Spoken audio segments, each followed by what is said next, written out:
American politics today, complex, forceful, sometimes confusing, can only be understood against the backdrop of the nation's heritage. Government does not begin over again with each new election or each new generation. It builds on the past. We're exceptionally close to our 18th century origins in ways that no other country really is. We talk about Jefferson all the time. I don't think the English talk about Burke in the same way. It doesn't enter into political thinking. The instrument that guides our public life is an 18th century document, however qualified it's been by Supreme Court decisions and other modifications, amendments, and we keep referring back to it to try to understand what it is that should guide our public life. And I think that is quite unique. Europeans often think of us as historically shallow. After all, we only go back 200 or 300 years, others go back thousands. Nevertheless, I think we're very close to our historic origins as a nation. Almost a century and a half ago, Senator Stephen Douglas told Abraham Lincoln, who had just defeated him for the presidency, "Partisan feeling must yield to patriotism." I'm with you, Mr. President. The high-sounding ideals that characterize the political dialogue of today would have made perfect sense to earlier generations of Americans. It is these ideals, rather than a common ancestry, that is the basis of our common identity. First principle is the belief in liberty, which was the basis of our revolution and the foundation of our nation, the belief in the autonomy and the liberty of the individual. But the political system is also based on another set of ideas which are rooted in the suspicion of power that the founders of our nation brought with them into the revolution and beyond from their experience with Britain. This was a powerful kind of idealism at the time, incompatible with life as it was in the 18th century, but nevertheless a kind of soaring idealism about the capacity of the individual to achieve freedom, especially from government constraint. The idea of limited government, of creating institutions that serve the needs of the people, not the other way around, had its origins in ancient Greece and Rome. And here we come to the theory of democracy. To my mind, the only justification for a coercive state has to include the idea that it's an exercise in self-government. A coercive state, no matter how efficient, is to my mind unjustified unless the government can be seen as an equal partnership amongst all those over whom it's going to exercise dominion, whose allegiance it claims. If we think about what justifies government, what justifies political authority, one of the most familiar answers comes from John Locke, who said government was founded on consent, on the consent of the governed. Though this is the most familiar answer, it's not the only answer. Going back to Aristotle, we have another view that says politics arose from nature, from human nature. The reason it was important to develop the capacities to share in self-rule, according to Aristotle, is that that was the only way we could fully realize our humanity.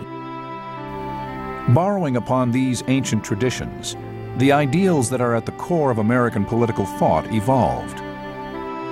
The ideals were there originally in the 18th century. They were incomplete, they were not fully specified, and they were limited in the range of people and areas of life they applied to. We talk currently as if, in fact, the Constitution was always inclusive. And the reality is that it wasn't.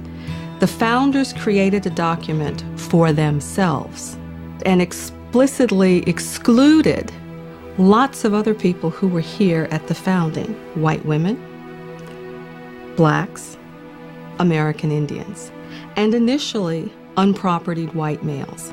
So yes, they use this universal language, but they knew for whom they meant that language to include, and that was themselves. But the beauty of the Constitution is because the language was inclusive, it provided the opening for all of these previously excluded groups to make demands on the system to be brought into the system. Some of the things that make the United States different from other nations, it seems to me, are a product of the process of its founding and the political system that emerged out of that process. What is also perhaps not unique but distinctive about the United States is the extraordinary diversity of our population. A poet once called the United States a nation of nations, a country populated by people of many different races, religions, languages, and ethnic backgrounds. Less than 1% of the people who live in this country today can trace their ancestry to the Native Americans who originally inhabited these lands. Immigration has been a key element in the whole of American history, and the numbers, first of all, are really remarkable. One has to keep that in mind. For example, in the 17th century, the earliest years, when the English population was only about 5 or 6 million, 400,000 British came to what became the North American colonies. That's a relatively high number. And overall, from Britain, 700,000, 800,000 in the course of the first 2 centuries. Then in the 19th century, this vast immigration process began, which ended with the immigration of 50 million people, largely from first Northern Europe, then Southern Eastern Europe, climaxing in 1907, I think, had the highest immigration of any single year. The census of 2000 shows it once again, the enormous influx of people from different areas. I now declare that each of you is a citizen of the United States. So it's been a key element in American life. It has shaped so much of our society and so much even of our politics as these huge numbers of people have entered into the country. America's vast wilderness and its distance from the Old World gave settlers more liberty, equality, and self-governance than they could have imagined. What a far cry from the aristocracies they'd left behind. Tocqueville emphasized the fact that class, the emphasis on social class, was weaker, that America was a more egalitarian society than others. By that he didn't mean, of course, that we didn't have big differences in income, that regardless of your income or whatnot, that Americans felt the most important thing about a person was that he was a person and that he should be treated decently as a human being. It's also emphasized, and he did, of equality of opportunity. The large expanse of unoccupied land enabled ordinary people to own property and kindled a spirit of individualism and self-determination that is still alive today. About 25, 30 years ago, Canada and the United States decided to go metric. And they decided, they're on the same continent and they drive back into each other's country, that they should do it at the same time. Well, if you go to Canada, you'll notice you can go 100 an hour, but it doesn't mean miles, it means kilometers, which are 0.6 of a mile. Canadians were told to go metric, and they did. Americans were told to go metric, and they didn't.